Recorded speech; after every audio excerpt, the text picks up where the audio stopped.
मैं कुछ बातें किसान आंदोलन के बारे में आपसे करूंगा। मैं पंजाबी बोलने वाला हूं, पंजाब से हूं। हो सकता है मेरी कुछ बातें, मेरी हिंदी भी पंजाबी जैसी है, कुछ बातें आपको समझ में आएँ, कुछ ना भी आएँ।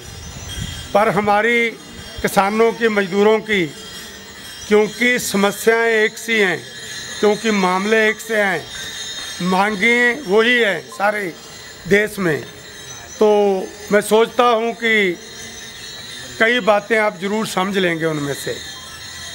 हम बड़ी देर से लड़ रहे थे देश के किसान मजदूर कि हमें हमारी फसल का पूरा दाम दिया जाए, हमारे रोज़गार की गारंटी की जाए, हमारे बच्चों को रोज़गार दिया जाए, हमें गरीबी से, हमें कर्ज से छुटकारा मिले, और जो जिस ज़मीन पर हम खेती कर रहे हैं वो ज़मीन हमारे नाम हो, हमारे नाम पे चढ़े।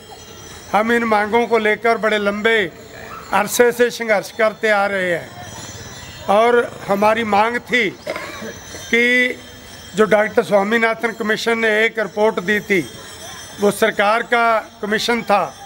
उसने कहा था कि किसानों को कर्ज से छुटकारा दिलाने के लिए, गरीबी से छुटकारा दिलाने के लिए ये ज़रूरी है कि उनकी खेती की जो फसल है, कोई भी फसल हो, उसको पैदा करने में कुल लागत आती है, कुल खर्चा उस पर होता है, उसका कम से कम 1.5 गुना उसकी कीमत तय किया जाए। ये मांग नहीं, जो उनकी रिपोर्ट पिछले 15 सालों से ज़्यादा समय से सरकार के दफ्तरों में धूल फांक रही है। और जो मोदी जी ने वोट लेने के लिए जो बोला था कि अगर हमारी सरकार बनी तो हम किसानों की आय दुगनी कर देंगे, ऐसा इंतज़ाम करेंगे, वो आय तो दुगनी नहीं की, वो स्वामीनाथन कमीशन की रिपोर्ट तो लागू नहीं की। किया क्या? ये किया कि खेती के लिए 3 ऐसे कायदे ले आए हैं जिसकी मांग हम में से किसी देश के एक भी किसान ने नहीं की। किसी ने नहीं कहा कि हम अपनी ज़मीन कंपनियों को देना चाहते हैं, कारपोरेट कंपनियों को। किसी ने नहीं कहा कि देश के लोगों को भूखमरी की ओर धकेलने के लिए इन मुनाफेखोरों के गोदामों में जितना वो चाहें उतना अनाज और खाने पीने की जो बाकी सारी जिनसें हैं वो भर सकें, इसकी छूट दे दी जाए। किसी ने नहीं कहा कि हमको सरकारी मंडियां नहीं चाहिए जहां कम से कम एमएसपी पर हमारी खेती की जिन्स बिके और उसका पैसा मिलने की गारंटी हो। ये किसी ने नहीं कहा वो मंडियां ख़त्म कर दी जाएं। हमारे नाम पे, हमारी भलाई के नाम पे जो वो कानून लेके आए हैं वो हमारा तबाही करने वाले हैं, हमारा उजाड़ा करने वाले हैं। जब जो वो कानून लेके आए, और लेके भी कैसे समय में आए, जब एक महामारी के दौर से देश और दुनिया गुजर रही थी, कोरोना का लॉकडाउन लगा था, लोगों पे के मुंह पर मास्क की पट्टियाँ बांध के मजबूर किया गया कि घर में बैठो, बाज़ार में मत निकलो। तो ये सोच के कि ऐसी हालत में कोई सरकार की, ये जो सरकार कठपुतली है कारपोरेट कंपनियों की, अंबानियों की, अडानियों की, कि उनकी जो चाल है इसको कोई चैलेंज नहीं करेगा। पर वो भूल गए कि ये देश के वही किसान हैं, वही मजदूर हैं जिन्होंने जो अंग्रेज़ साम्राज्य पर पूरी दुनिया पे राज करता था उसकी मनमानियों को भी सहन नहीं किया। देश को आज़ाद कराने के लिए जलियांवाला बाग से लेकर देश में जगह जगह हर क्षेत्र में हज़ारों की संख्या में जानें दी, जेलों में गए, अपनी ज़मीन जायदाद कुर्क करवाई, पर हार नहीं मानी। और 90 साल लड़ने के बाद वही अंग्रेज़ जिनके बारे में बोलते थे कि सूरज नहीं डूबता उनके राज में, वो बोरिया बिस्तरा लपेट के जहाँ से दौड़ने के लिए मजबूर कर दिया उन लोगों को। मोदी जी ये बात भूल गए कि वो किन लोगों पर हमला करने जा रहे हैं। तो जब ही ये किसानों को बात समझ में आई तो सबसे पहले बिगल फूका पंजाब के किसानों ने उसके बाद हरियाणा के किसान जुड़े, राजस्थान के किसान जुड़े, उत्तर प्रदेश के किसान जुड़े, उत्तराखंड के किसान जुड़े, मध्य प्रदेश के किसान जुड़े और ये गिनती लगातार बढ़ती जा रही है। और अब 10 महीने हो गए हैं दिल्ली की सीमाओं पर मोर्चा लगे को और हजारों किसान भाई बहन बच्चे नौजवान मोर्चों पर डटे हुए हैं। पहले बात की, बदनाम करने की कोशिश की, ये कहा कि ये टेररिस्ट हैं, ये खालिस्तानी हैं, ये मुट्ठी भर किसानों का आंदोलन है, पर सभी उनकी चालें असफल हुई किसानों की एकता के सामने और किसानों की हिम्मत के सामने। तो उन्होंने बात करना बंद किया किसानों से।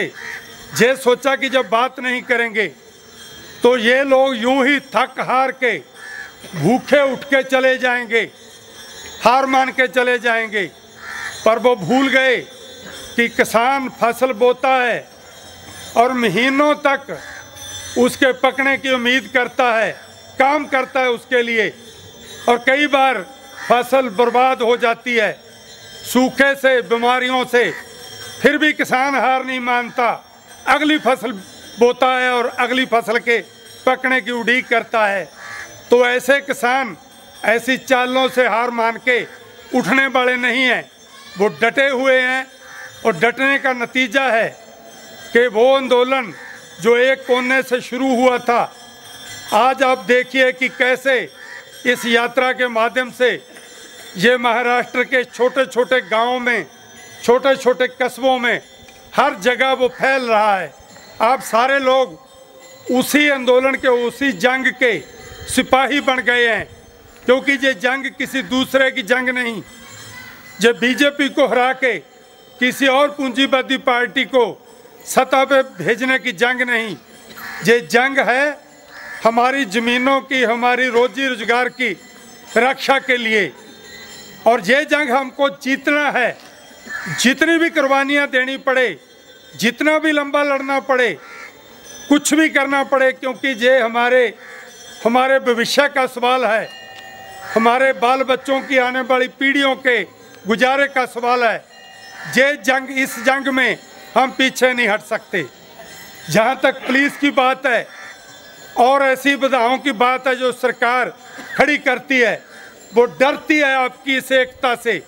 उनको लगता है कि जिन लोगों को कल तक हम समझते थे कि ये सिर्फ वोट हैं, इनको इलेक्शन में कोई लालच दे के, इलेक्शन में किसी सहूलत का कोई सपना दिखा के, या जो मोदी जी करते हैं कि 1 एकड़ के पीछे हमारी जिन्स से, दोनों जिन्सों से 30 से 50 हज़ार रुपया हमारा लूट लेते हैं और साल का 5,000 रुपया देने की बात करके सोचते हैं कि वो बड़े दानवीर हैं, किसान खुश हो जाएंगे।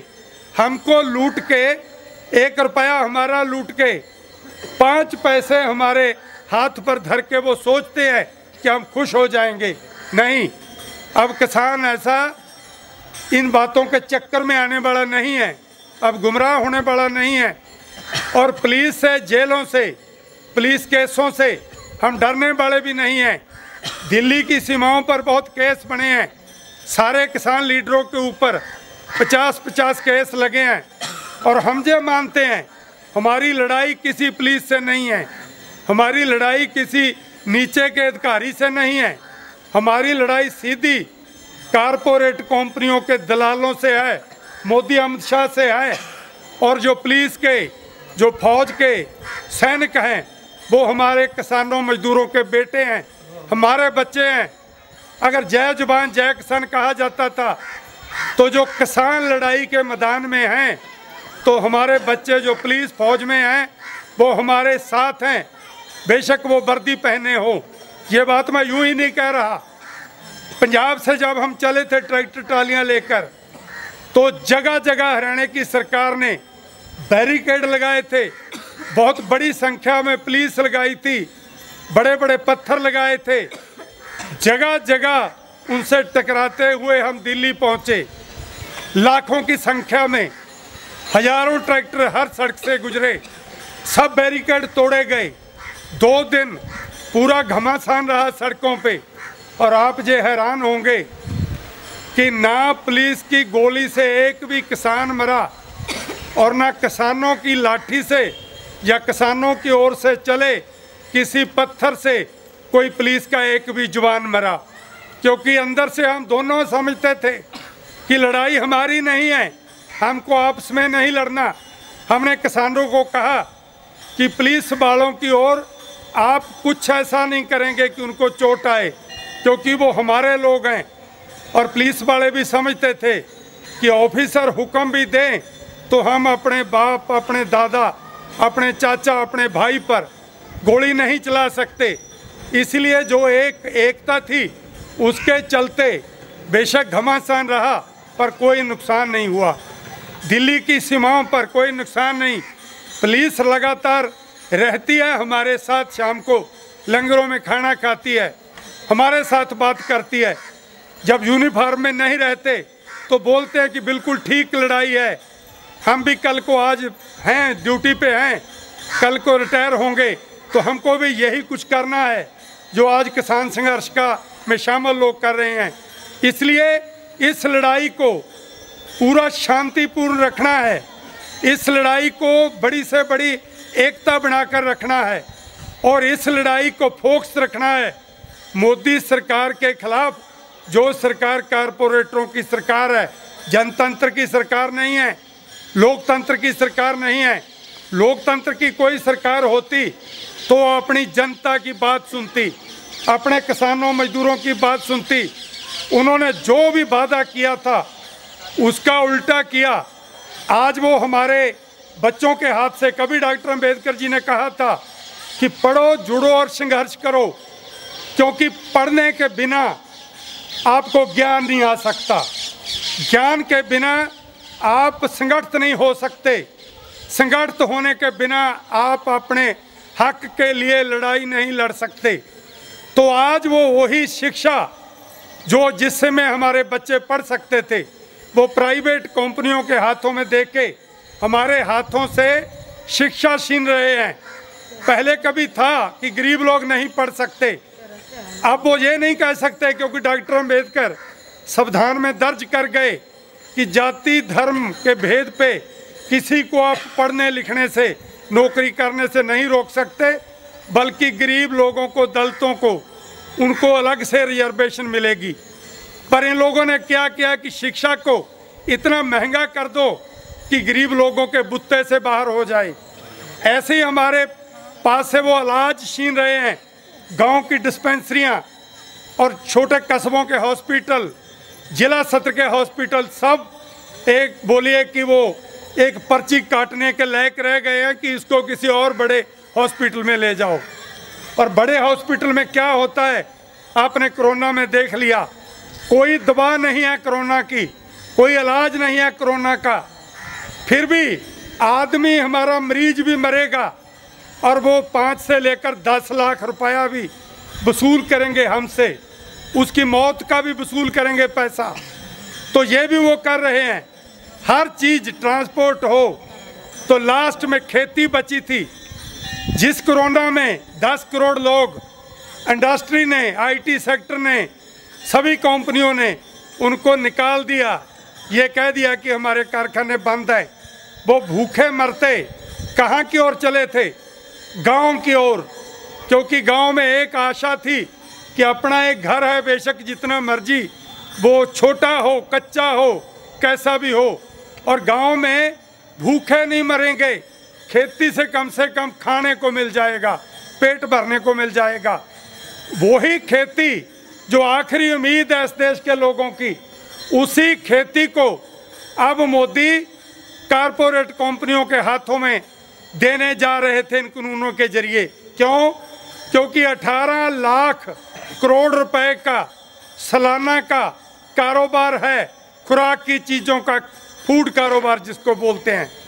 इस पर नज़र है उनकी कि मुनाफा कमाया जाए और जिनसे लोग जिंदा रहते हैं खा के, वो सभी जिनसें खरीद के गोदामों में भर ली जाएं और फिर बड़े मुनाफे पे बेची जाएं।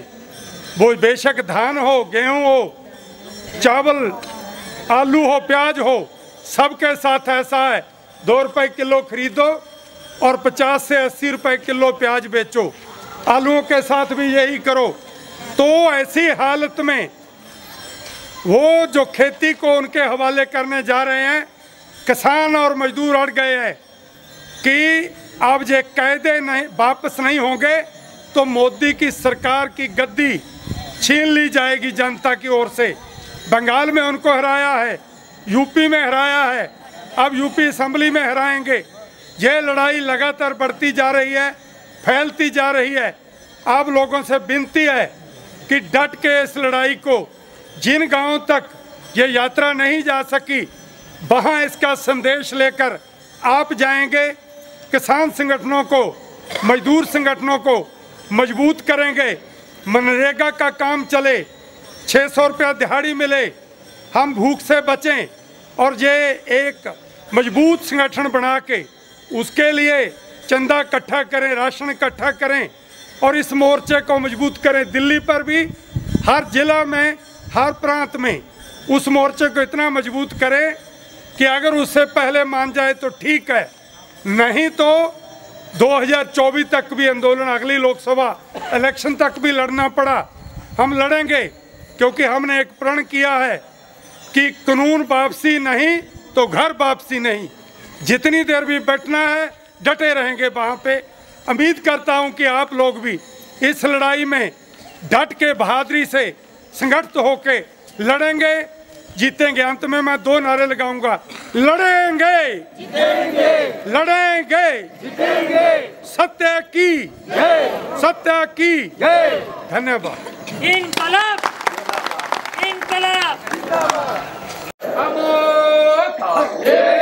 लड़ेंगे, जीतेंगे, लड़ेंगे। सत्य सदा शेतकरी सभेचा, सत्य सदा ग्रामीण कष्टकरी सभेचा, सत्य सदा कष्टकरी महिला सभेचा।